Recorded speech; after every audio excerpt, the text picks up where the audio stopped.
mudane madaxweyne dhammaan marti sharafta maanta halkan joogta aad iyo aad ayaan idin salaamayaa aad baan u qushuucsanahay waxaan aad iyo aad ugu faraxsanahay ilaahayna ugu mahadnaqayaa ilaahay igu simay inaan goobjoog ka ahaado munaasabadan qaaliga ah ee horumarka dhaxalgalka u noqonaysa dalkayga Somaliland adduunka muujinaysa in Somaliland isku filan tahay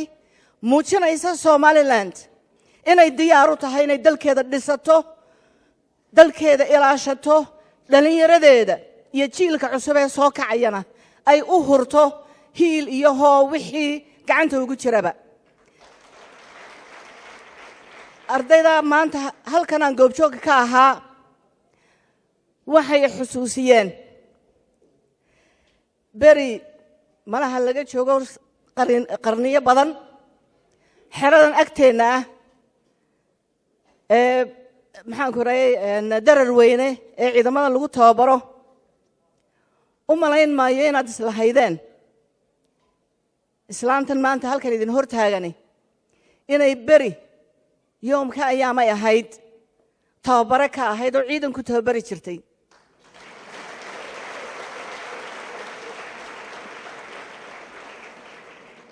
waxaanu tababari jirnay ciidanka waa 76 bay ahayd waxaan markaa anigu qudhaydu ka soo baxay xalane gaardiska maanta aad marayseen oo kale aanu mari jirnay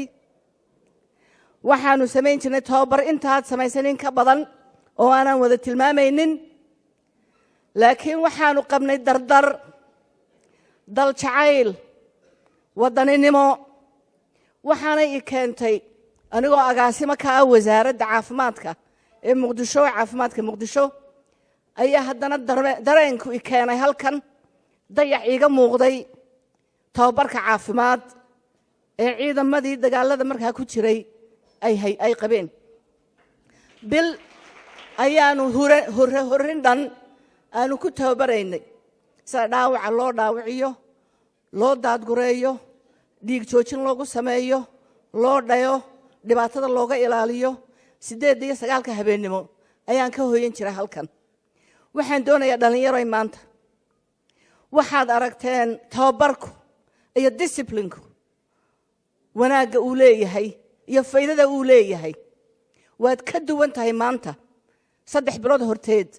sidii aad ahayd waxaad tahay maanta qof tababaran adag ka kan baa tahay waxaan rabnaa tababarka aad qaadatay inay ka muuqato waxtarka aad u yeelan doonto qarankan Somaliland hormood baa tihiin waxaad u horseedaysaan kumanaan kale oo aan fursadda maanta idinku aad hesheen helin waxaan aad u hambalyeenayaa agaasimihii suuro galiyay tababarkan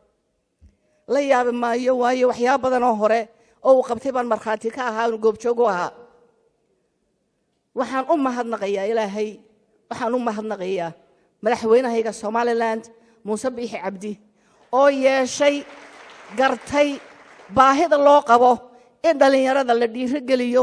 la tababaro fursad ay isku muujiyaanna la siiyo aad baan idinku mahadnaqayaa ilaahay waxaan ka baryayaa in ilaahay Somaliland inala ilaaliyo cadow badan baad ayaad leedihiin horumarka aad samaysaanba cadow badan buu soo jiidanayaa waynu isku duubnaanaynaa wadankeena waynu difaacanaynaa cilmi baynu ku difaacaynaa caqli baynu ku difaacaynaa dal jacayl baynu ku difaacaynaa waxaynu ku difaacaynaa wixii gacanteena ku jira oo aynaan cid kale magan iyo marti uga ahayn wassalaamu calaykum waraxmatullaahi wabarakaatuh Somaliland ha noolaato Somaliland ha noolaato